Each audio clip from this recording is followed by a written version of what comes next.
are there things in life that we do, if you look at your everyday tasks and chores that we do, would you say that everything has meaning and everything has purpose? Or would you rate some things have more meaning and something have more purpose? And this is a question. So if you're going to give a look, on page 67, we give you a whole host of choices to look at. Daily meaning reflection. And I'm not going to read all of them, but I would like you to read all of them because I want you. Do you need a textbook? Do we have an extra one sitting around? What I was saying is, it gives, if you rate it from 1 to 5, every activity that is listed there, if you think that it is it has deep meaning, which then you would give it a 5, or it has no meaning, you give it a 1, and then everything in between. Now, there are no wrong answers here. It's just how you rate activities that you do. So like the morning routine, when you get up in the morning and you bathe or you shower, how do you rate that? Is that meaningful? Is that not meaningful? We have to do it, there's no question about it, but how do you look at it? Eating breakfast and taking your vitamins or medicines, morning prayers, which would you say is more important? The same thing as when it comes to the daytime work and tasks. In fact, what I would like to do is that you read through all of these, and I'll give you a few minutes for that. And then if anyone has something that they would like to say that they feel is something which is very meaningful and something which may have no meaning at all, and you feel comfortable sharing it, please do so.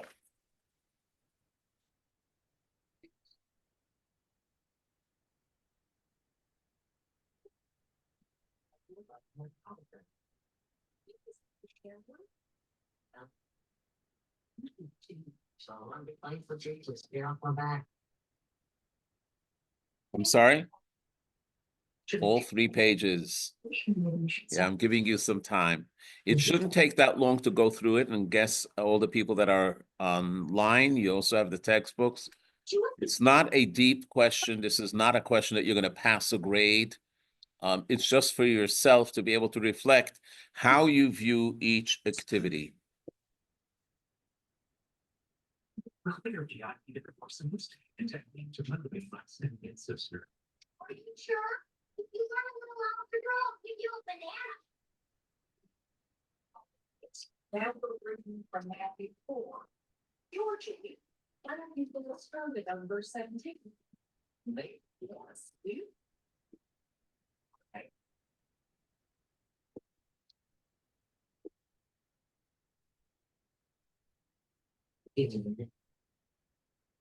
Here.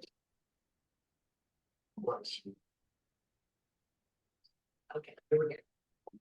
From that time, Jesus began to preach and say, change your inner self. We'll give you another 90 seconds. Not that I want to be stingy with time, but you can get the gist of what we're saying here.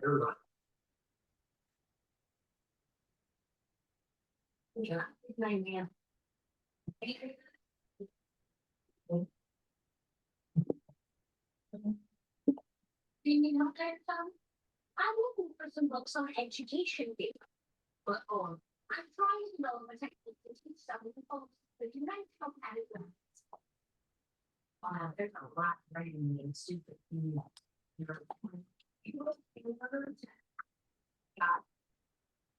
feel like a pretty old rat.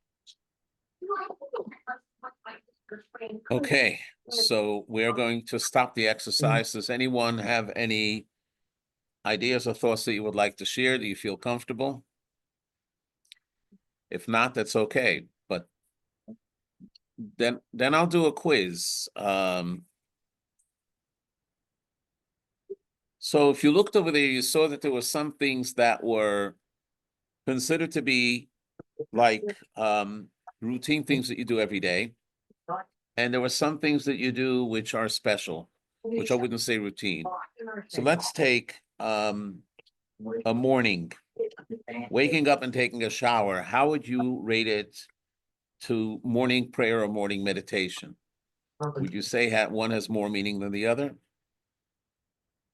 Would you say taking a shower or taking your vitamins has any meaning to you? Or it's just you do it as a routine? Some routines. Some people wake up cold, they like a hot shower, so it warms them up. Whatever.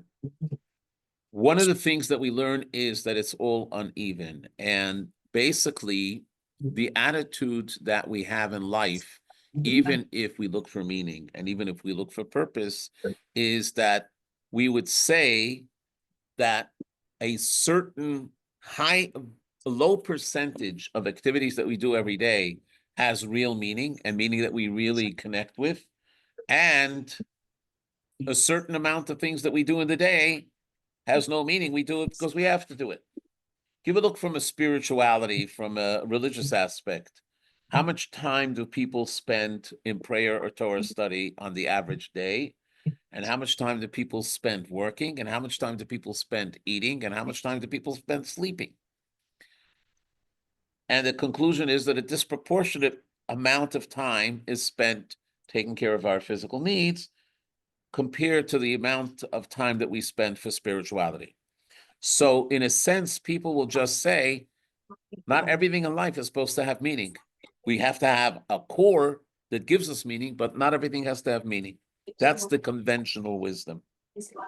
What we're going to do this evening in this lesson is going to flip it on its head and show you that it's absolutely not true according to Kabbalah and according to Jewish learning and Jewish mysticism. Actually, we can find meaning in every mundane act. And how we're going to do that? So in order to understand that, I would like to talk about our attitude towards the world. Yes. How do you define meaning? Is it something that you want when you feel guilty if you're not doing it, or what's the basis? Meaning over here is what we discussed in the first class, that it gives you a sense of satisfaction that you realize it's not just a deed that you're doing because you need to do, but it has some deeper insight in it. That's really what meaning is. So when you're eating, you can either eat because you have to sustain yourself. If you want to find deeper meaning in eating, you study what the Arizal writes, that every grain and every item has a soul in it. And the reason that we're hungry is not just because the body needs the food and the energy, it's because our soul is looking for that divine spark that it could elevate and use that energy to do spiritual things. And for that reason, we recite a blessing before and a blessing after to acknowledge and recognize that level of spirituality. So then the act of eating is no longer just meaning to sustain ourselves. The act of eating now has a spiritual connotation to it. So that's an example of meaning. Now, what we're going to say is the following, and this is where I want you to focus a little bit. The general perspective is that I was born into this world, and every day I ask the question, what can the world do for me to make my life better? How can I use the world that the world gives me a meaningful life? And what we're going to learn is that it's the opposite. The opposite is not, which we already touched upon it last week. The question is not, what can I do for the world, but why was I brought into this world? What is the mission that I have? What does God want from me? So to give you an example, let's say you walk into a beautiful building, which is like a synagogue building or a school building, and you see an empty classroom with a whiteboard. So what do you think came first?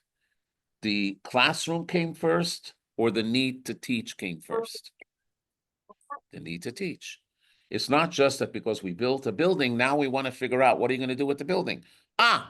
We may be able to do something which is called teaching. We have a whiteboard, that's good because there's something which is called visuals. Maybe we can do that.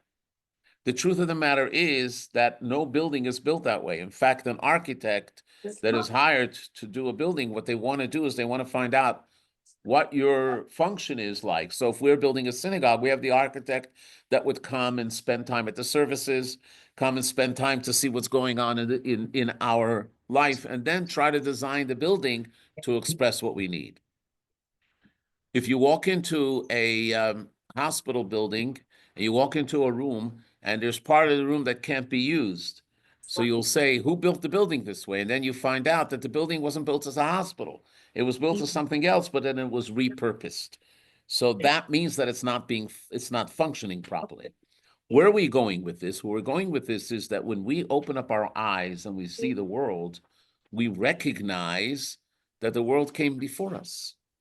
And God created the world for a reason. And he put us into this world for a reason. So it's not the question of what can the world do for me and what can I take out of life to make my life meaningful?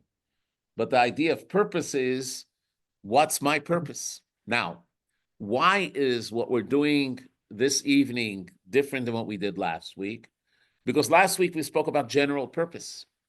What we're going to say tonight is that there is nothing in the world that is there for vain. Everything in your life is there for a purpose.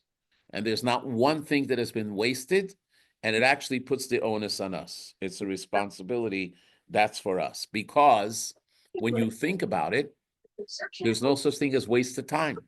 Because the moment was created for you for a purpose. And the question is, how am I going to use this moment? Am I going to make it meaningful? I'm going to make it productive? Am I going to do something? It doesn't mean you shouldn't sleep or rest or relax, because that too is part of productivity.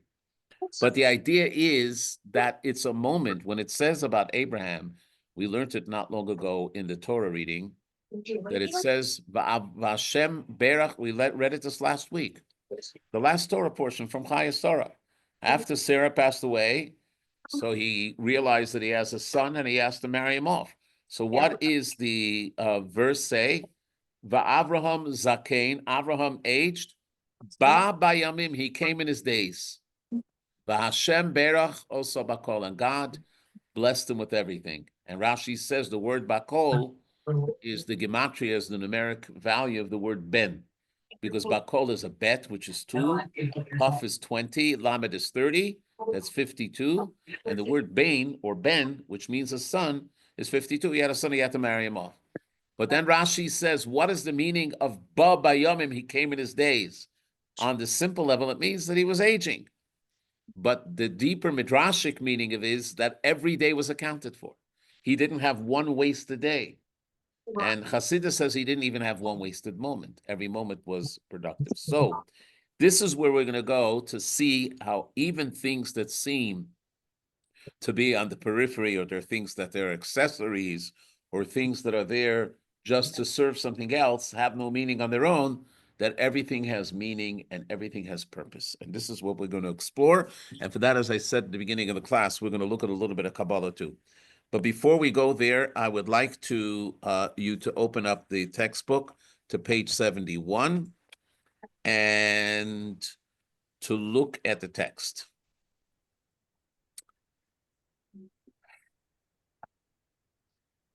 This is taken from Ethics of Our Fathers, chapter 6, Mishnah 11. It's actually the 6th chapter, which is taken from the Tosefta. It's added on to the Mishnah, because the original tractate of Ethics of Our Fathers only has 5 chapters, and they added a 10th. So what does it say?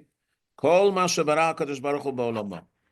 Everything that God created in his world, lo vra'o ela l'chvodo, he did not create it, but for his glory. Shenemar, and it quotes what it says in Isaiah, Kol hanikra v'shmi, everything that is attributed to my name, for my glory. And he says the 3 worlds. I created it, I formed it, and I made it.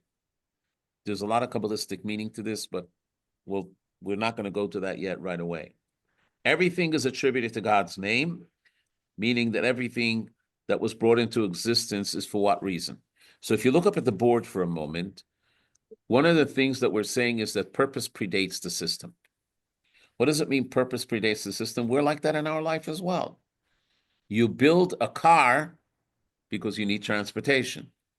Those that invented the wheel didn't invent the wheel because they had nothing to do with themselves, and they say, let's see what a wheel looks like instead of a square. They wanted transportation. They wanted to build a wagon And they knew that the only way the wagon can go is not if it has square bricks, but if it has something round. So they invented it. So whatever comes in is not, it is because it's purpose driven. So for that reason, we have to recognize that the world is not there for our entertainment. It's not like we're entering into the world and we have 80, 90, 100, 120 years. And it's like watching a movie, being inside and engaged with it, and that's it. We're passing through. It's not so. We don't pass through. Everything is choreographed and everything is important. So for that reason, we will see that what is the purpose of creation? To enhance God's glory. I have to explain this, but before I explain what it means to enhance God's glory, I want to explain something from Hasidus and Kabbalah, which is not in the text. So for that, I need you to listen for a moment, because it's not in the text at all, but it's something that when we learn the Hasidic philosophy and based on Kabbalah, but on the deeper level, we understand that as well. There's a very famous sequence of discourses that was written by the fifth Chabad Rebbe. And in the annals of Chabad, it's one of the deepest sequences of discourses. And it's called Samach Vav 66, because it was started in the year 5666, which corresponds to 1906. And in the first discourse, he asked the question, why did God create the world?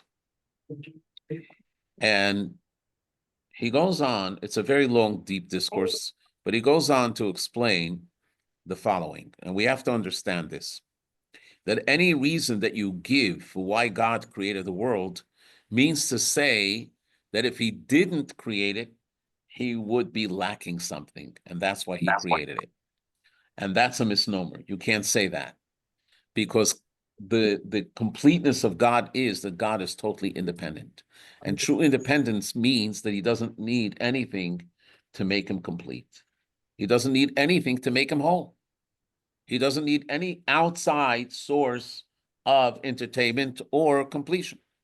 So when you will see that it says in different places that God created the world to enhance his glory, it doesn't mean that like a physical king that wants to conquer more lands because he wants his name to be stamped in so many countries and he wants his glory everywhere.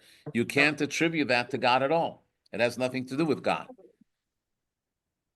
So when you talk about the concept of God's glory, that it's going to expand, it means something else entirely. And I'm not going to tell you that until we reach another few readings, because then it'll all be explained. Because another thing that it says in the Zohar is that the reason God created the world is because he wanted the world to know him. But then again, to say that he wanted the world to know him means that until the world knows him, he feels incomplete. And you can't say that about God. So what is the meaning of that he wants the world to know him? So I want you to put that question on hold. So don't take this statement here to enhance God's glory as if God wants something like an egotist that wants his glory to be everywhere. It's talking about something totally different. It has to do with the physical being permeated with the divine. And then we will explain that in a few minutes. But let's see how the Maharal of Prague, known as Rabbi Yehuda Lau, he was one of the foremost Kabbalistic scholars. One of the things that was attributed to him that he was the one that also built the Golem. How many of you have heard of Golem Prague? Yeah, you read it? Golem Prague. If not, do a Google search on the Golem of Prague. But nevertheless, he's more known for his commentary that he wrote on Torah, known as Gur Aryeh. You know what a Gur Aryeh is? A lion cub. Gur in Hebrew is a cub, and he wrote a lion. In fact, he has descendants, and they took the name of his book, and their last name is Gurari. So if you ever hear the name Gurari, that's because in the original Hebrew, it was Gur Aryeh, because his name was Aryeh, and he considered himself humble, so he called himself a cub. So his book was called Gur Aryeh, and he expounds on a lot of the Torah. This book that he wrote is called Derech Chaim. So let's give a look. Text 1b, page 72. God is the purpose of all people and all things, for everything was created to serve his glory, because he's quoting the piece of the ethics of our fathers that we just read, right? Thus, God is the sole purpose, and there's no purpose but for him. King Solomon, of blessed memory, concluded his work, which we read already in the previous readings, in the previous lessons. The end of the matter, after everything has been heard, is to revere God and observe his commandments, for this is the entire human. This is taken from Ecclesiastes. This means that the entire universe was created only for his purpose. The universe was created for humans, and humans were created to revere God and to observe his commandments. Considering that this is the sole purpose of all humans and the entire universe, it's fitting that we make this our sole purpose. So let's explain one line that he says, that the world was created for the humans. So we know a very interesting thing. Who was the last creature that was created in the 6 days of creation? The very last. Go ahead. Adam and Eve. Adam and Eve were created together. This is very important because they were created as two people connected as one. And when God did the surgery, he separated one side from the other side. And the word that he uses is tsela. This is a parenthetical statement. And tsela, Rashi says, means a side. And we learn it from the Mishkan that when it speaks about uplifting the side of the Mishkan, it says tsal otav. Unfortunately, in non-authenticated translations of the Bible, which other religions use, they translate tsela as a rib. And that's where the mistake comes, that Eve came from Adam's rib, which is not true according to the original Hebrew. They were created together. They were attached back to back. And God did the surgery that they should be able to be face to face. But anyways, this is a separate discussion. So why was Adam created last? But I'm glad you brought it up. Why was Adam created last? So it says in the Talmud that the entire world should be ready for his taking. And in fact, we're soon going to see a statement from the Talmud that a person has to say, Bishvili nivra olam, for my sake, the entire world was created, which means it's his responsibility. So what the Maral is saying, but the human himself, what was the human created for? The human was created for a higher purpose, to serve God. He can utilize the world in order to fulfill his mission. That's why the world was created first. So what does it mean? That every human being that was created in God's image, was created for the purpose of being an emissary of God, which this is a paradigm shift for most people. Why is it? Because most people think that the world was created for our well-being and for our pleasures. We even look at the world as a resource to fill these needs. Even when we help others, it's there because it makes us feel good. So when someone does something to make them feel good, they're looking at the whole purpose of life is that they should have meaning and that they should have purpose and that they should have a good feeling about it. But if the truth is that the opposite is true. It's not about how you feel or how I feel, because we were created for a purpose. And the purpose we were created for, we will soon see, which is something that Hashem wants for us. Why is that? So we'll talk about inside the system and outside the system. What am I talking about inside the system and outside the system? When you're ensconced within something, you have a very limited view because you only see what's there. You know, like the story that they tell about the two unborn babies that were in the mother's womb, and they were having an argument whether there's a world outside of the womb or not. Famous story that they talk about. And one said, no, this is the entire world. There's nothing else there. And the other one said, it can't be so. So in a sense, when we think in terms of what's in it for me, we're like the baby in the womb that doesn't want to recognize that there's anything outside because they only think about themselves. And even though they see the large world, but they see the large world, how it's there for their taking. I want to be this, I want to be that. It makes me feel good. I want to buy this car because it feels good on the road, or I want to have this profession because it makes me useful and I can help people.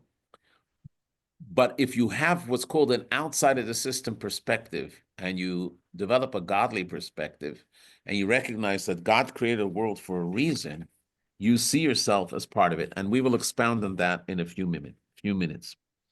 Let's read something that Maimonides writes.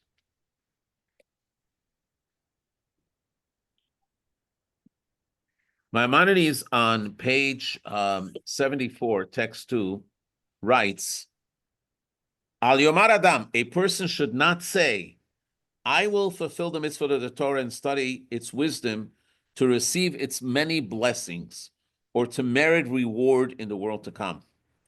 I will refrain from the sins against which the Torah warns to be spared punishment, or so my soul will not be cut off from life in the world to come. It is not fitting to serve God in this manner.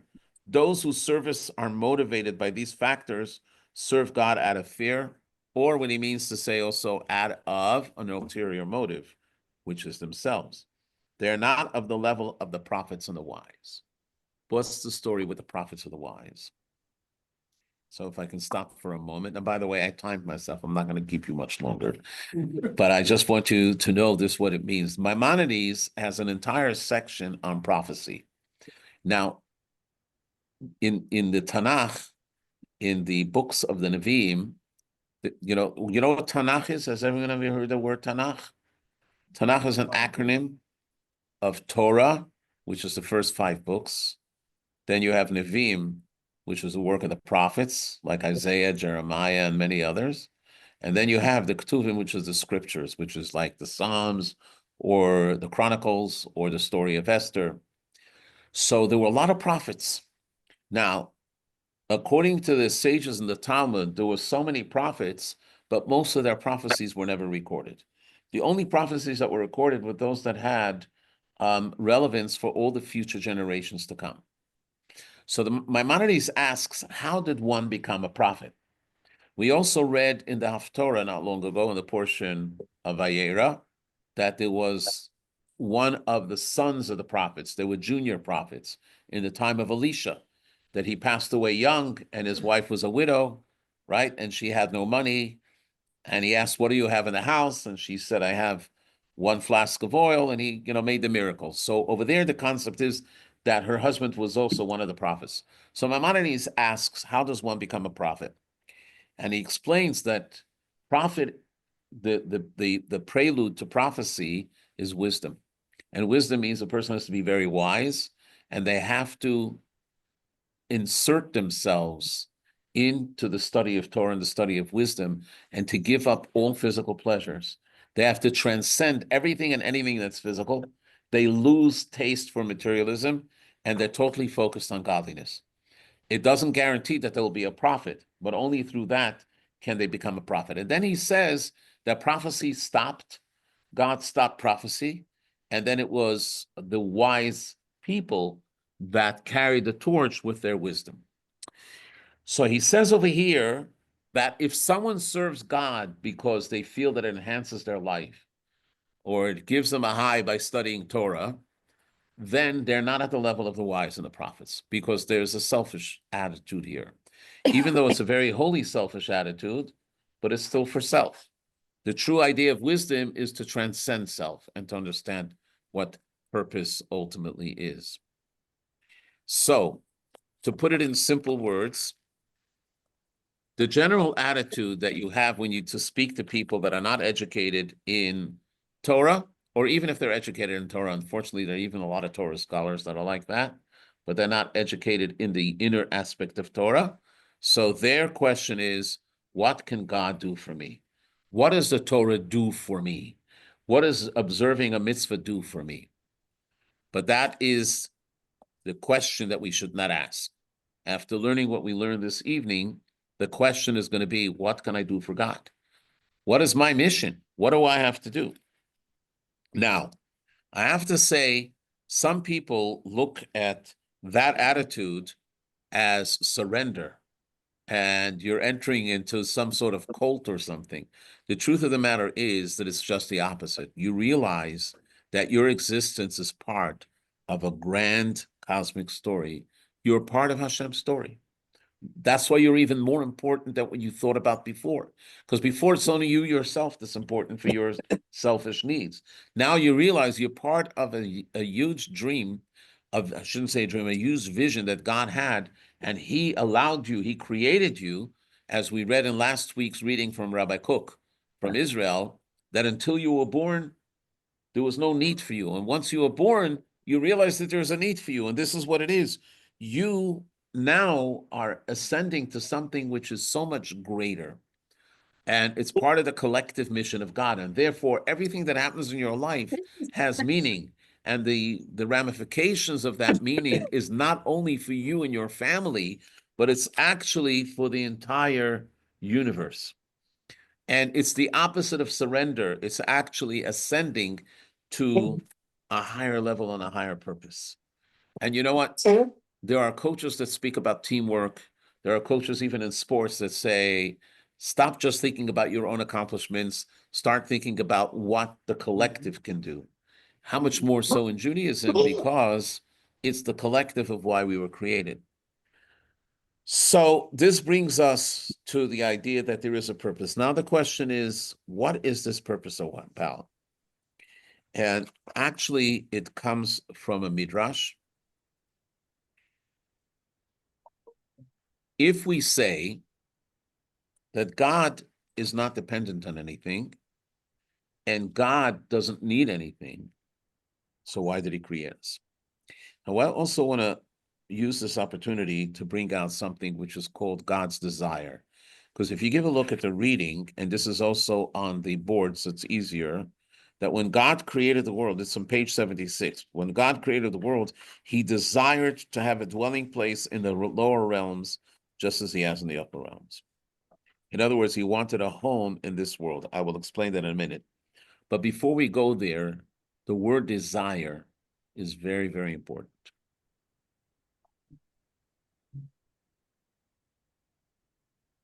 Let me explain. Since God is truly independent, he's not forced to do anything. So take light, for instance. When you see sunlight, does the sun have a choice to withhold its light? Or the sun, being that it's a luminary, and it was created to be a luminary, it gives off light, right? That was the fallacy of the idol worshippers, because they thought that the sun has a choice. They believe that God created the sun, and therefore the sun has to be worshipped, and therefore the sun will give us more sunlight. So if somebody was planning a big outdoor event, they would do something for the sun. Oh, sun, please make sure that you burn off the clouds. Which that's foolish, because the sun doesn't have a mind of its own. The sun is no more a tool from God that God uses as a luminary in the world, right?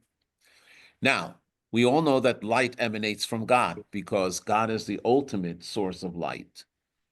Right? Now, the light that radiates from God, is that automatic, or is that by will? Oh, Think about that for a moment, and then give me your answer. Is the light that radiates from God, the divine light, the spiritual light, is that automatic, or is that by will? Well, Huh? automatic. Okay, you say automatic? Well, Will. Okay, explain why you say it's automatic makes sense. I don't even have to ask once I gave the story of the sun. Why do you say it's will? everything is well. Everything in the world that exists is willed by Hashem, but why is it so? So if you think for a moment on the logic that I mentioned before, that God is truly independent and he has no outside force forcing him. So there can't be a situation that something is happening because that's the nature of it. It cannot be. Because the moment you say that that's the nature, it means that he's bound by his own nature. And you can't say on God that God is bound by anything. So therefore, if there is divine light that emanates from God, it is dependent on his desire. So in Hasidic thought, in that lengthy discourse that I told you about, that's called 66, he comes to speak somewhere in the middle, because it's 160 very, very long discourses. And somewhere in the middle, he comes along and he speaks about the desire, that the desire also has to have a source. Now, God doesn't need a source, because if God desired, that was his desire. Anything that comes in the world or anything that God gives is because God desired. So we will talk about what's higher than desire or deeper than desire in a few minutes. But first, let's just analyze what it says on the board. I hope it's not being too philosophical, but this is what we're saying over here. God desired to have, and now this is, by the way, taken from the Midrash. God desired to have a dwelling place in the lower realms. It's called dira b'tachtonim. Now, in Hebrew, b'tachtonim doesn't sound so good because that's usually the word for underwear. And for the Israelis that are here, when we started going around in schools and speaking about dira b'tachtonim, we saw the kids laughing and we couldn't understand, because in the Hasidic vernacular, tachtonim goes on olamat tachton, the lowest world, because the olam hazeh, this world, is considered to be tachton she'en tachton lemata imenu. It's the lowest of all, because it has no spiritual reality like the worlds that are above us. But nevertheless, yeah. That why nature is considered the lowest form of holiness, being in nature. We'll soon see. Nature is, if you take nature, even if you look at the divine that's in nature, I'll get to that soon, because we have a reading soon that we're going to go to this whole thing and explain it. Yes. Doesn't desire imply incompleteness? So that's a very interesting thing. Desire, yeah, you're very right. Desire comes from the word want. What is the English root of, what is the meaning of want? When you say in English something is wanting, it means something is missing, and therefore the desire is there. So let's leave it for a little bit later in this class, because there is a power which is deeper than desire. But with God, nothing is forced. It's all the desire is what he desired. He desired to have a desire.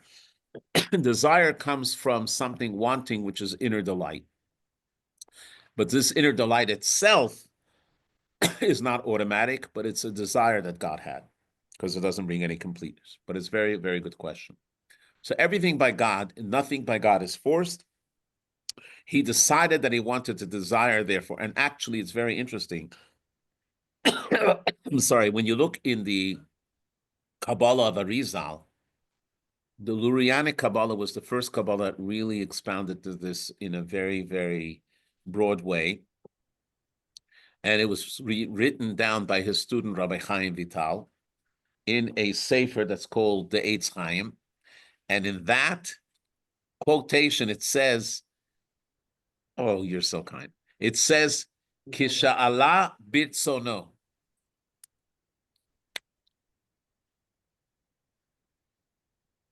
Thank you. What is the term that it says? Kisha'ala bitzono. What is Allah bitzono? When he allowed this desire to elevate on his mind. Now, usually you don't say that language, when he desired, when he allowed that this desire should elevate in his mind, because when someone has a desire, it comes from a place where they feel something is missing. But you can't say that about God. So therefore, the terminology is one, not when he all of a sudden was overcome with a desire, but when he allowed the desire to enter, because this is something that he chose. But nevertheless, the desire was that there should be the divine in the lower place. And in order that there should be the divine in the lower place, he decided to create a physical world. We're going to come back to a statement from Pirkei Avot soon, but before we go there, we have to read another level, but I want to just explain what does it mean in a lower level. So a lower level, when we usually say higher and lower, it's a relative term, right? So the Rebbe once told a story about two children walking in Manhattan, and they were trying to understand what does it mean that God is so high. And in fact, the Yiddish word for God is Eibishter. Eibishter means the one that is highest than anyone else. So they were passing by the Empire State Building, which is a very tall building. And one child said to the other one, God is so high that he's even taller than the Empire State Building. So for a child, that's the concept of high and low. But for an adult, the concept of high and low is not measured in height. The concept of higher and low is measured. Someone has a higher level of intelligence. Doesn't mean that their physical brain is bigger. They have a higher level of intelligence. So when we speak about high and low, we speak about a higher level of spirituality or a lower level of spirituality, a higher cognizance of God to a lower cognizance of God. So when we talk about what you just said before about Charlie, what you said before about the Nature being the lowest level of holiness. that nature is the lowest level, it's because in nature, the godliness and the holiness is hidden. You only see nature and you see the life of nature, but you don't see the divine presence on the highest level. So this is why it's called lower. So what did God choose? God chose a place where he was hidden, which is the lowest of the lowest. That's why it's called Tachton, Tachtonim or Tachton, because it's the lowest place in the world, the lowest place in the universe, as we're soon going to discuss. And then we're going to go back to what we talked about before in that quotation of the Pirkei Avot. So what have we learned so far? Desire is not automatic by God. That's why the Rab Chaim Vital uses the word ala birtzono, that it is actually ascended. He allowed it to come into him. Nothing is automatic. But we're going to introduce you to a concept in Hasidic. That's wrong. In Hasidic and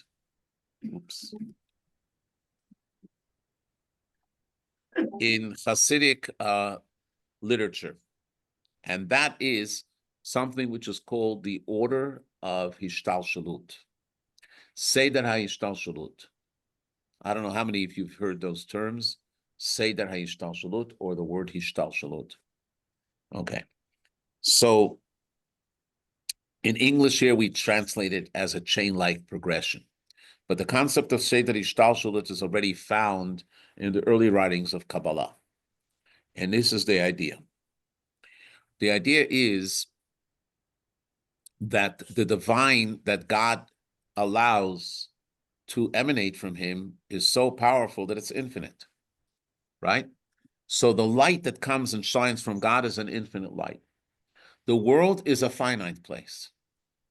If the revelation of the divine, the way it comes from God, unfiltered, would enter into the world would not be able to last. It'll burn up. Just like if you have a surge of electricity, then all the light bulbs burn out. If there would be a surge of the divine, it would have to destroy the world. Not only that, even when the infinite does come as infinite, it appears as a miracle, and the miracle upsets nature. We talked about nature. So when the people of Israel had to cross the sea, and there was a miracle which was overrode nature, even that was filtered, relatively speaking, to the divine light the way it is in its own way. So in order for God to create a world which is very physical and very material, the way our world is, it had to be detached from the divine, even to the point where people even doubt whether God exists or not. And we have things in our lexicon called agnostic or atheist or things like that.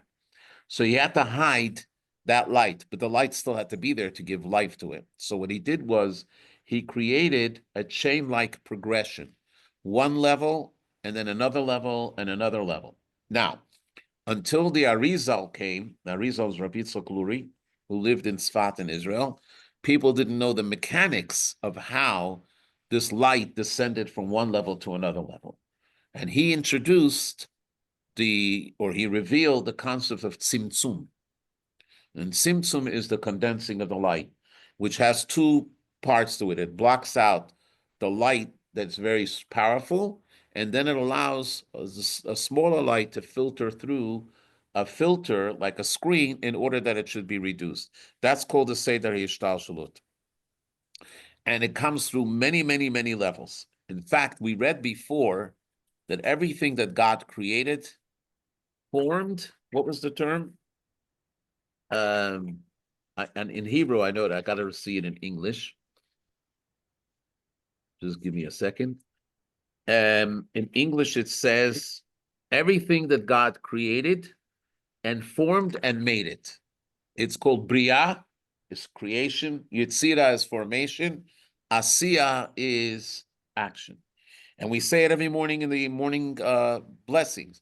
We say in the morning when we wake up after the Moda'ani, Elakai neshama shenatatabi, my Lord, the soul that you've given to me, Tahorehi, she's pure. Then it says, Ata barata, you created her. Ata yitzarta, you formed her. And then it says, Va'ata nafachta, you blew it into me, which is the idea of action. That is, in a nutshell, the idea of Seder Ishtalshalut, how the light goes from the world of creation, where it's a very powerful light, to the lower world, which is the world of formation, to the lowest world, which is the world of action that we're in. Now, to explain what these worlds are, this is not the time and the place. We can choose a time, and maybe it'll come up a little bit later. But in other words, it's very distinct language. Barativ, I created as the higher level. It's not the highest, there's a higher one, because in the kind of Shema we say Tahora, which is pure, and that is called the word Atzilut. And Atzilut comes from the word Etzel. Etzel means something that is very close to God. That is where there's a greater light of infinity that comes. And then that light is through this chain-like progression that it goes from one level to another level, it comes to the lowest level, which is this world. Now, to give you an example, angels, for instance, some of the angels dwell in the world of action, and the higher angels that are above them dwell in the world of formation, and the highest angels dwell in the world of creation.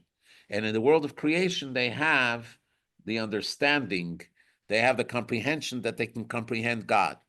So if you take an angel, the angel doesn't have any kind of relation to physicality or to materialism. And you want to give them a gift, and you're going to give them something material, you're going to give them a nice box of chocolate, it's meaningless to them. The same thing is to a soul that dwells in those levels. The physical obscures the spiritual to the point where, as was said before, that nature can even block out the existence of God. So what would you say? There's a very interesting midrash that says that when God separated the upper waters from the lower waters, what does it mean God separated the upper waters from the lower waters? There's no waters in the higher atmosphere because all the water that's above, we know, comes from us, right? So it's talking about on a spiritual level, that there were those worlds that were reserved to be closer to God, and then there were those that fell into our world, and they were crying. And God said, I make a covenant with you that the salt will be taken from your waters and be brought on the offering on the altar. That's why we always dip the bread in salt, because it said Brit Melach. What's Brit Melach? The covenant with the salt to elevate them. So this concept that the lower waters were crying means that they feel so distant. So in Seder Ishtalshalut, if you think about it, when the soul leaves the environment of the higher worlds, what does the Midrash say? And it's told you're going to be born into a physical body. What does it say? Kshanashama yoredet, so eket vai. When the neshama descends, it cries, why? Why are you doing this to me? And it can't be consoled until God says, Yerida zot tzorech aliyah, that this descent is for the sake of ascent. What are we talking about here? So Rabbi Shneir Zalman of Ladi explains it. And actually, this particular chapter in Tanya, 36, is one of the most revolutionary chapters that in Hasidus and Kabbalah. Okay, text 77. What? We're not there yet. We're just talking about the system of Seder Ishtalshlut. So give a look what it says in text 4. This is the idea behind, I didn't say it's not right, I just said we're not there yet. This is the idea behind the chain-like progression of the spiritual worlds, how they descend step by step through many layers that act like coverings, hiding the light and life force that come from God. Eventually, this process leads to the creation of our physical and material world. This world is the lowest of all. It hides God's presence more than any other. It's a world of deep and layered darkness, filled with klipa, which is the Kabbalistic term for spiritual covering, and sitra achra. Sitra achra is Aramaic, which means the other side. Those are the forces that oppose holiness, which can even deny God altogether, saying things like, it's just me, nothing else matters. In Hebrew, that's aniva afsiot, nothing else. This descent wasn't for the sake of the higher world. Now, here's the catch. So we're going to say that for whatever reason, God caused this descent, and therefore we have this world, and we have to figure out this world. Comes along Rabbi Shneur Zalman, and it says the following. This descent wasn't for the sake of the higher worlds. For them, each step down is a loss of closeness to God. The real purpose was this lowest world. This is what God wanted, that he would take pleasure when the Sitra Achra is overcome and darkness is turned into light, and that his infinite light should shine precisely here in the very place where he seems most hidden. Which means to say that the only reason that God created the world of Atzilut, or the world of Bria, and all the angels that are within it, and that he created the world of Yetzirah, and the spiritual part of Asiya, is only for our sake. So all of them had this descent from one level to the other level, because in this physical world, is where God's desire is. And what is his desire? His desire is to make this what's called a dirah. What does a dirah mean? A dwelling place. So Rabbi Shneur Zalman explains what is the difference between a dwelling place to a non-dwelling place.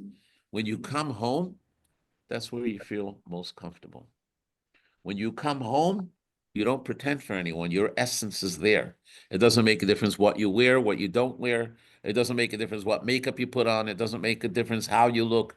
You are comfortable because that is your place. And God wanted not only that this world should no longer obscure his presence, but he wanted that it should be the place of his essence. And therefore we find, as he says in the next chapter, page 78, when we do a mitzvah, an act that God commanded, we draw his infinite light, because the infinite light is the highest. Why the infinite light? Because this is where his desire is, into this physical world, into the actual, tangible objects we use to fulfill the mitzvah. For example, the parchment used to make tefillin or mezuzah or a Torah scroll. So what's the meaning over here? God desires a home in which his place is in a place where he's hidden, but he wants us to build it for him. And when we do simple acts like putting on tefillin, lighting the Shabbat candles, giving tzedakah, being kind to someone, we're making this a home for God.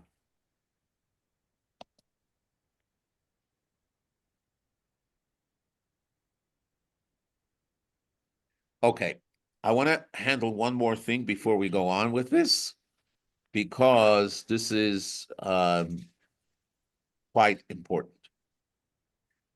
Where does this desire come from? So the desire comes from because there is this delight that God gets when this physical world, when there's a challenge. There's this challenge, and we're able to reveal the inner divine that's in this physical world through doing a mitzvah. And that's a challenge, because any mitzvah we do, we have reasons why not to do it, And especially mitzvahs that are negative mitzvahs, we might have a desire to do it and we restrain, and it brings Hashem, it brings God the pleasure, and that pleasure that he could imagine gives him the desire. Sir, how can it be a negative mitzvah? A negative mitzvah is what's called a don't. It's called lo sesa, the do not do. That's called a negative mitzvah. A negative mitzvah and a positive mitzvah is like do not murder is a negative mitzvah. It says in the 10 Commandments, doesn't it say you shall not steal? So that's called a negative mitzvah. It's not a mitzvah to steal. It's a mitzvah not to steal. In fact, when someone has a desire to steal, let's say when someone is a kleptomaniac, and they remember that God said, thou shalt not steal, they're observing a mitzvah. And actually, that mitzvah stands higher than a positive mitzvah because it's self-negation. In fact, there's a question, why when someone has a temptation to do something wrong and they hold themselves back, don't they recite a blessing? So before you put up a zuzah, you recite a blessing. Before you light Shabbat candles, you recite a blessing. Before you put on tefillin, recite a blessing. So if someone is a kleptomaniac and he says, no, I'm not going to steal that iPhone, so you should make the blessing. Blessed are you, God, the Almighty, who has commanded us that that I shall not steal. And I fulfilled it. So there is what we call the halachic reason, and there is the mystical reason. The halachic reason is because there's no action involved, and a blessing is only made when there is an action. The whole idea of observing a negative mitzvah is no action, not action. The mystical is because the self-negation for God reaches even higher than a blessing can take you. Because when you negate yourself for God, that means you really love God. You're really doing it for the sake of Hashem. Okay.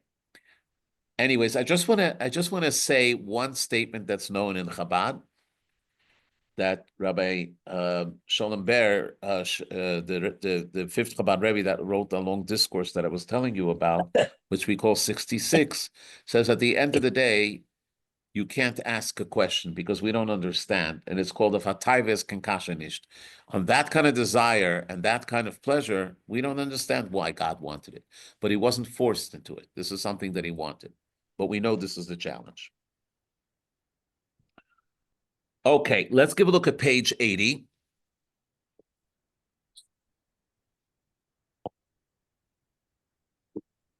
So it says in the Talmud, everything was created only to serve me, and I was created only to serve my creator. This is going back to something that we said before about the human being, that the human being was created last. The reason the human being was created last is to say, Bishvili Nivra Olam, that for my sake the world was created. But then I have to realize that I was only created for God. So everything that was created for me to elevate them to God. Now, we discussed that, so I'm not going to spend time on that, but I want to spend a little time on text 7. Text 7 is from the Talmud. The Talmud says, Rabbi Yehuda said in the name of Rav, everything that God created in this world, he created for a purpose. Nothing was made without purpose. Okay, let's reflect on that for a second.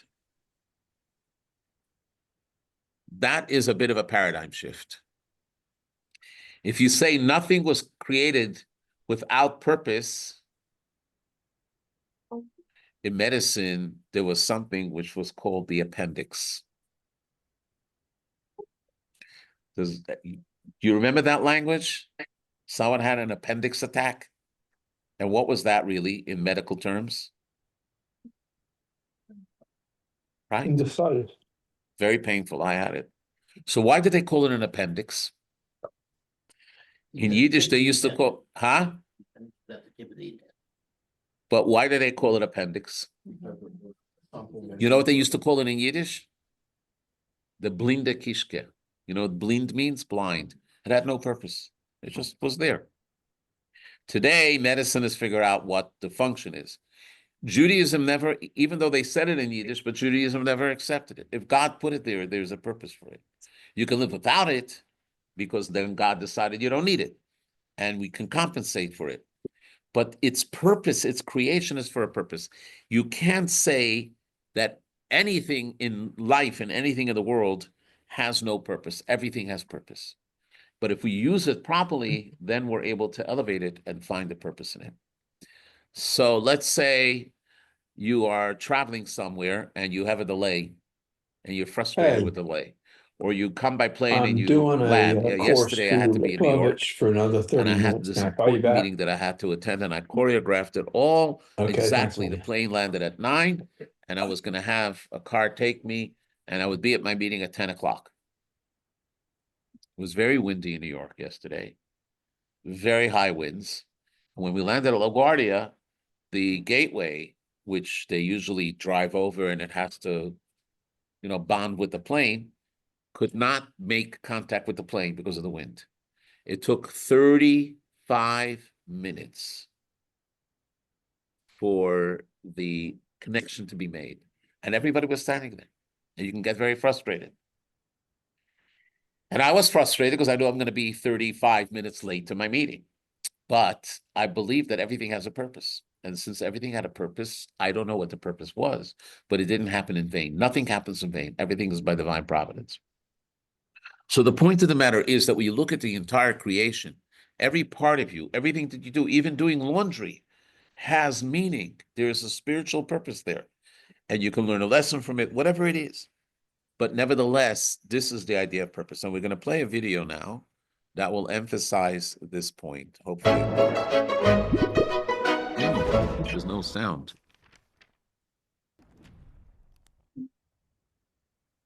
Okay. So what we have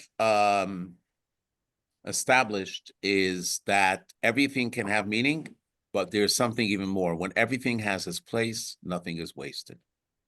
And this is where I want to go in people understanding purpose, and it's going to also express itself in the talents that God has given us, which this is going to be the sort of the key of this course. But before that, we're going to speak about something just very briefly, even though there's a lot of text, but it's not going to take that long to go through it. So let's talk about it. There is something that the Torah says that when the temple was built, starting with the Mishkan, which was the tabernacle, including the Beit HaMikdash, the terminology that the Talmud says, which you'll see in text 8, is there's no place for poverty and a place for wealth. So, for instance, when garments became soiled, the Kohanim could not use it anymore, and it was put aside. Eventually, it was used as the wicks for the menorah, or was used for the wicks that they would do for Simchat Beit HaSheva. Everything had to be at the highest level. So based on that everything had to be at the highest level, there's a question that the Rebbe asks in regards to the leaders of the tribes when they donated the offerings to inaugurate the Beit HaMikdash, and also they brought together wagons and oxen to be able to transport the temple in the desert, the tabernacle. So give a look what it says. Text number 9 on page 81. The leaders of Israel, the heads of the families, they were the leaders of the tribes. They were the ones who stood over the census, presented their offerings. They brought their offerings before God, 6 covered wagons, 12 oxen, a wagon for every 2 leaders, and an ox for each one. They brought them before the tabernacle. What was their job? Their job was to carry the posts and the wood and all the tapestry and everything else of the Mishkan.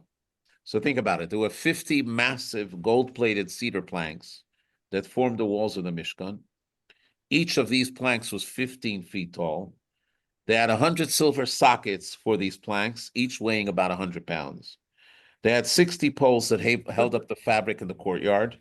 They had 60 copper sockets for these poles and other assorted items. And all of that fit in how many wagons? 6 wagons. And the question is, why were they so cheap? They could have made more wagons. And I learned to talk from the Rebbe today, and the Rebbe says, well, maybe they didn't have enough wood. That is not true, because they brought a tremendous amount of wood with them, because Yaakov foresaw with his Holy Spirit that God will want to build a tabernacle, so he planted these trees in Egypt. They should take as much wood as possible, the acacia wood and other wood, so they can do it. So why was it in such a way that it was exactly precise what they needed, not any extra space. So the Rebbe goes to answer it, page 82, text 10.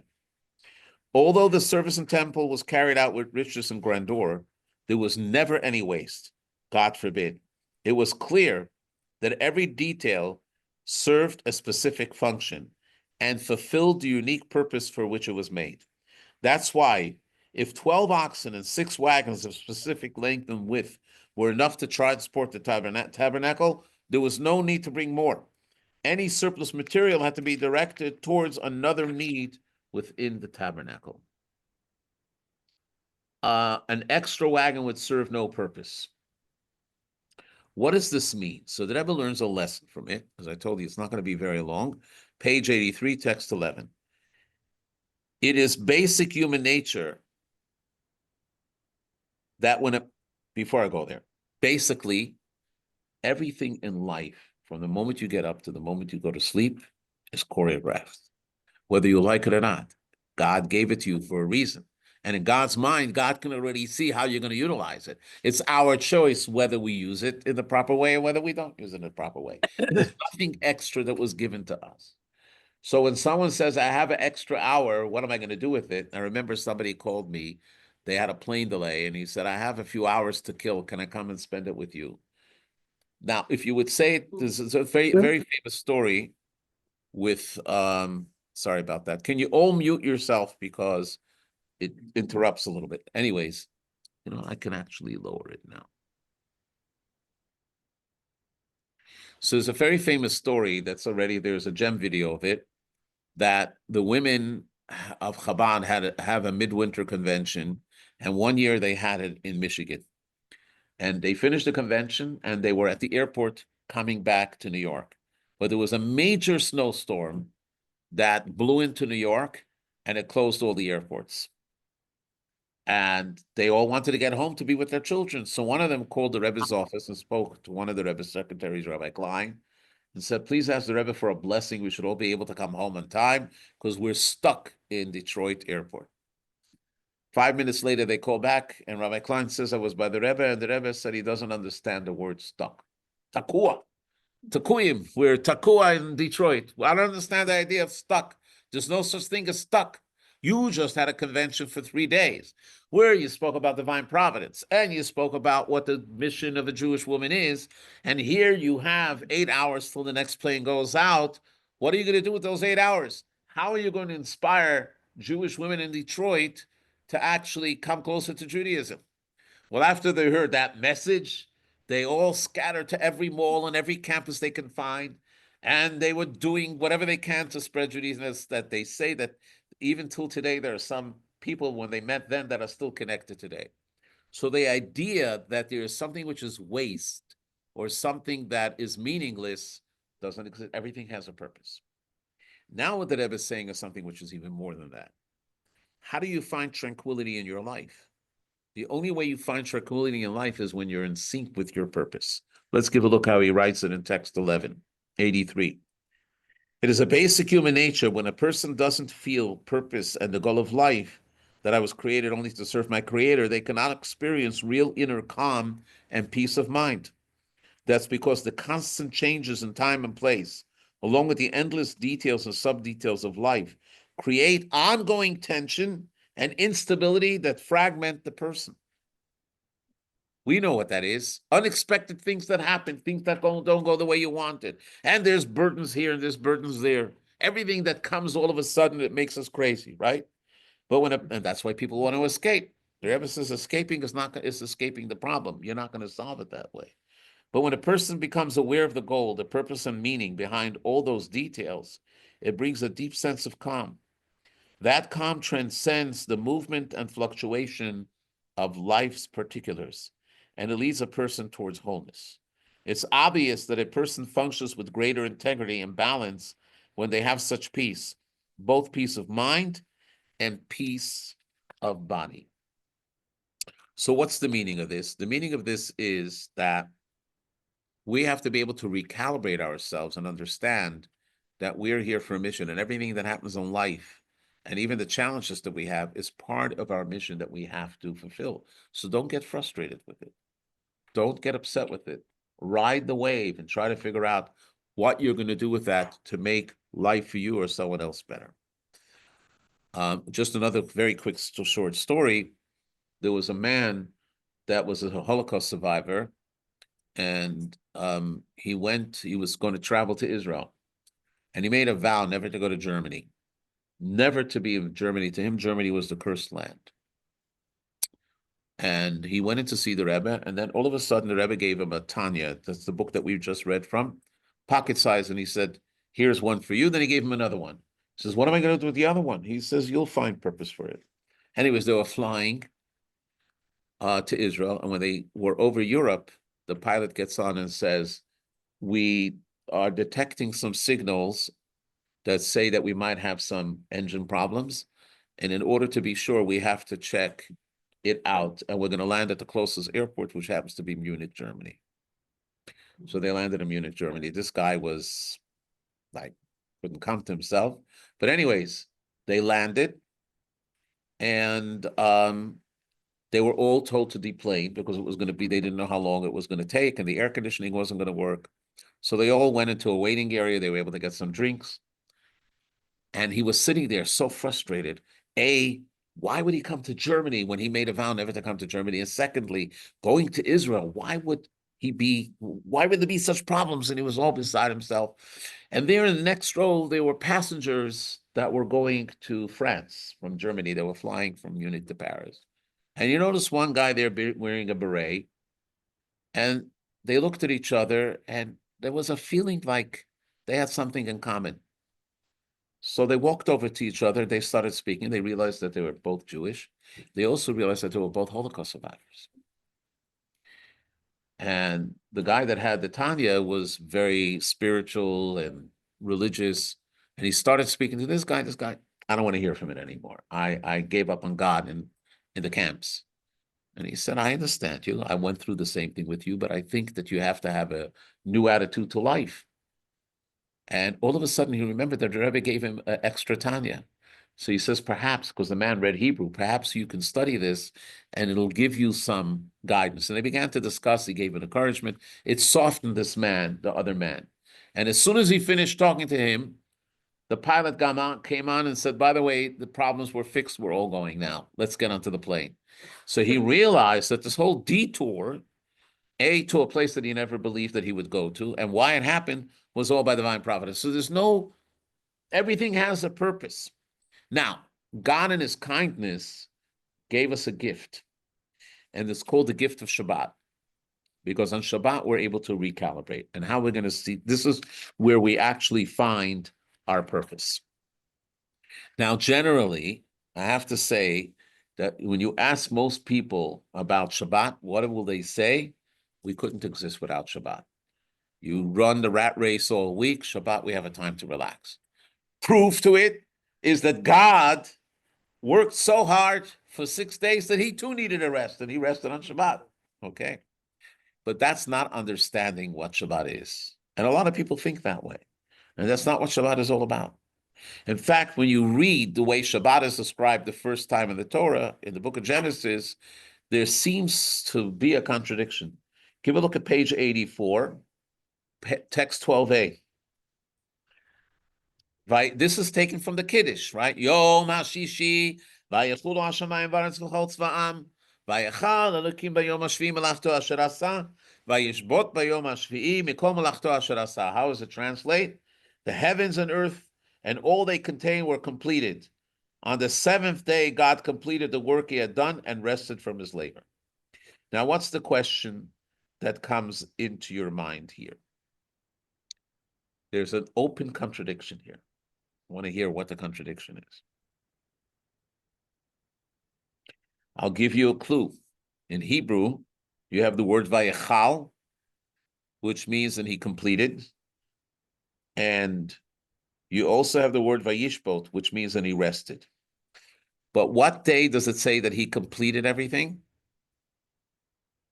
Not on the sixth day, but on the seventh day. And when did he rest? On the seventh day. So is the seventh day a day of work that he still created, or is the seventh day a day of rest? So what's the answer to that? It's a contradiction. If it would have said Vayishbot Bayom Hashishi, on the 6th day he finished, the 7th day he rested, it makes sense. But it doesn't say that. It says Vayechal Elokim, that he completed everything on the 7th day. So I'm going to give you two interpretations to the word, to what it says over here. The first interpretation is the simple one that Rashi brings, which is on page 85. Rashi says, what was the world lacking?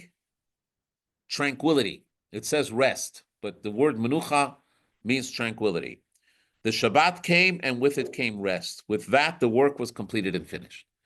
Yes, God created tranquility on the 7th day, and that was the work that he's talking about. The other thing that I want to say before I go on is, because it's very important. Growing up, and that was a privilege that I thank God every day of my life, that I grew up in the presence of the Rebbe, and every Shabbat that the Rebbe spoke from childhood, I was there together with my brother. In fact, in 1965 or 64, we made a vow never to miss one talk or gathering from the Rebbe unless we're out of town or sick. And almost every Shabbat, the Rebbe would speak about this verse, and he would say, Vayechal is not only completion, but it's also milashon klot hanefesh. Klot hanefesh means that the Shabbat caused that the entire week was absorbed into the Shabbat. It was elevated in the Shabbat.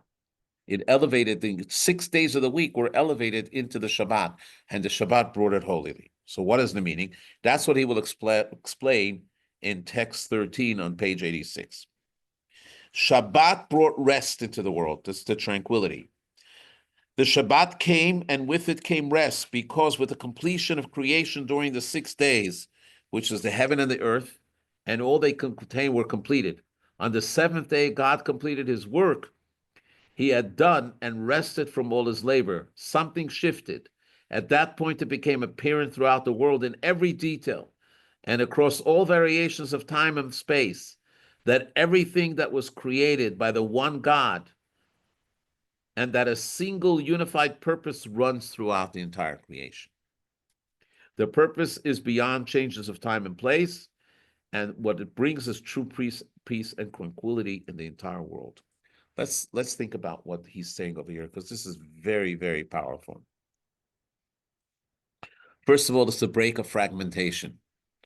Fragmentation means that for instance, if a person looks at every organ of their body as fragmented from each other, that it's its own piece, they're making a mistake, because every organ in the body is part of one whole, right?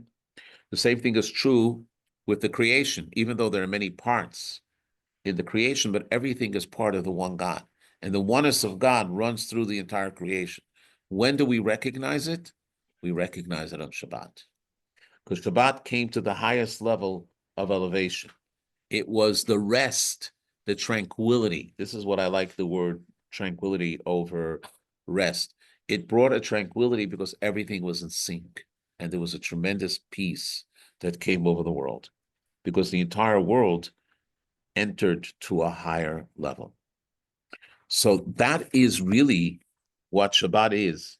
Shabbat doesn't introduce us a rest from exhaustion, but it introduces a rest from fragmentation. It's the rest that comes from seeing the whole, to seeing God within the creation. People say the reason why Shabbat is there is to recognize the Creator in the creation. That's really what Shabbat is. Shabbat is to take a step back and realize that there's a power that makes this creation.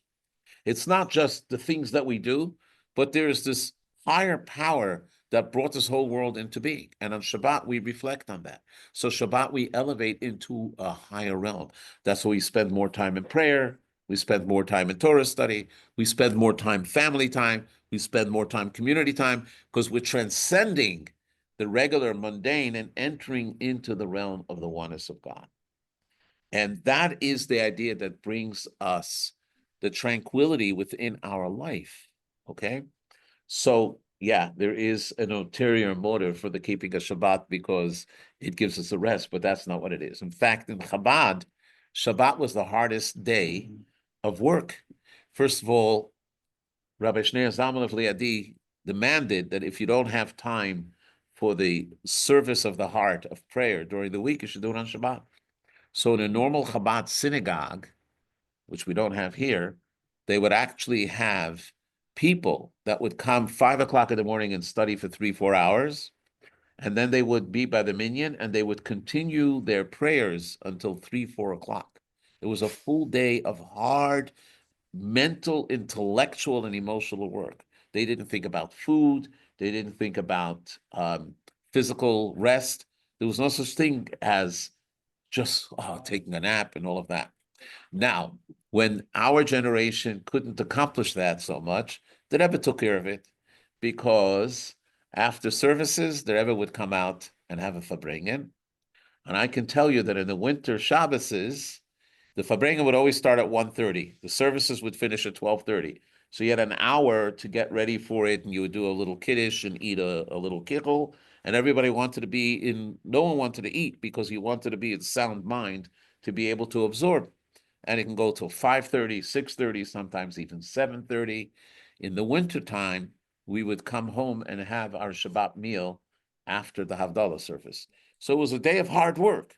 But it's not the hard work that it's labor intensive. It's a transcending experience that you enter into a realm of total spirituality. And it was something that was very difficult for me when I came to Charlotte. That's what I missed. I missed that because I just felt an emptiness and a void. So the idea is the harmony, the inner harmony that you have in your life and being in sync is from Shabbat.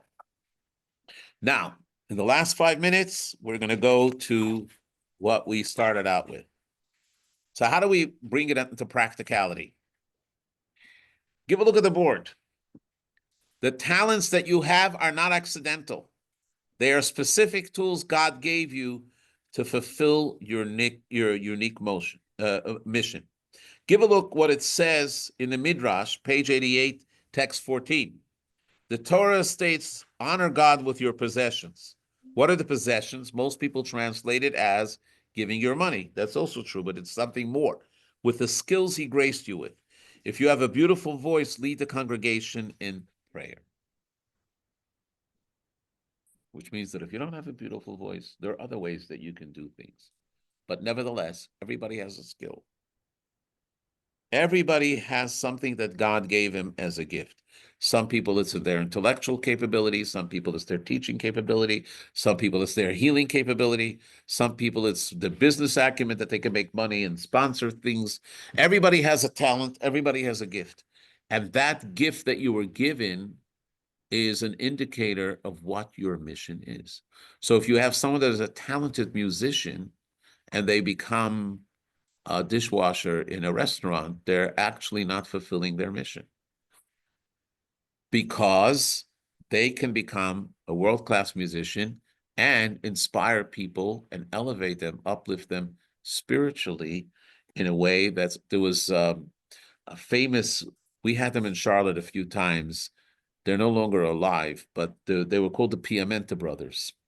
The Piamenta brothers were generations of Jerusalem musicians, and they played the most beautiful music.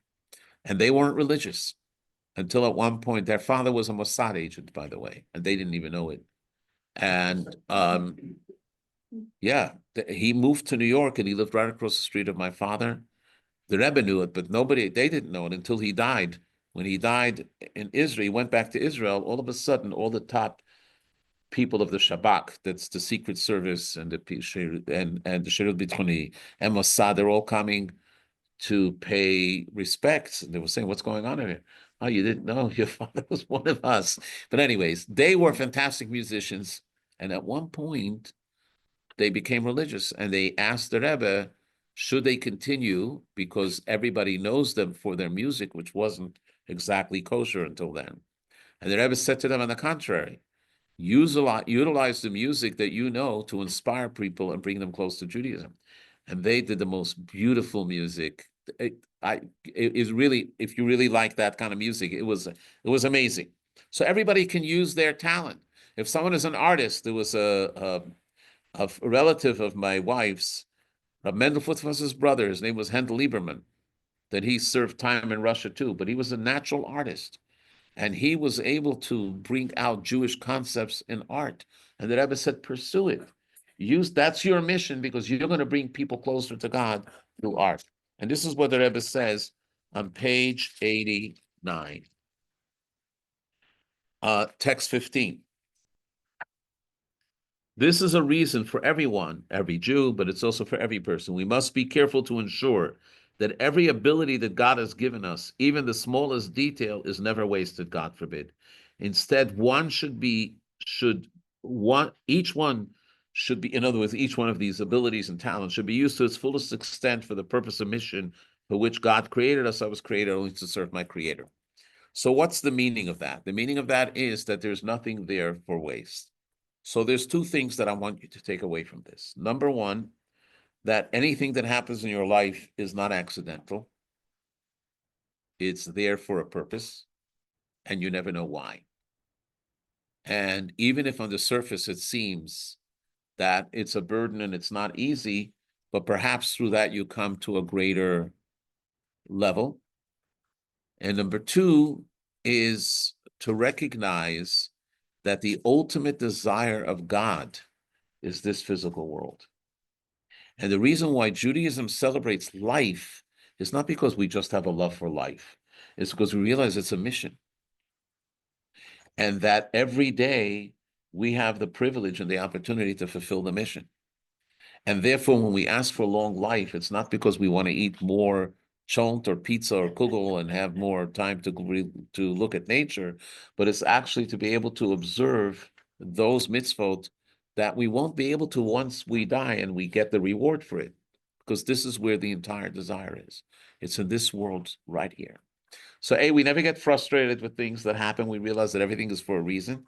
We also recognize that everything in our life has meaning, even if it's just something that seems secondary or meaningless, but there is something there. And the most important thing is to understand that every act that we do is fulfilling the mission of God, even if it's not a holy act like studying Torah, even if it's a physical act like a regular transaction, you're actually fulfilling the mission that God gave you. And therefore, the holiness permeates every aspect of life. Okay. Oops, sorry about that. We'll get that later. There are illustrations in the back. Next week, what we're going to do is examine the power of the calendar of days. And we're going to learn that days are not accidental, but they have a mission. They're mission-oriented, which gives us and reveals within us powers that we didn't know exist. Thank you very, very much. And if you have any questions, you can always contact me. I'm going to end the show if I can only find it. Okay. Thank you, Rabbi. I'm going to lower it for you for Shlomo. I just want to know.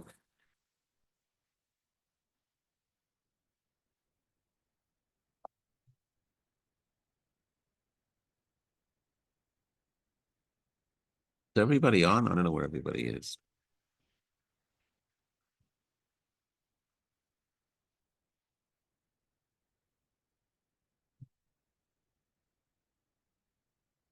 Rabbi, I have a question. You talked about the Six Flags and the 12 Oxen. What?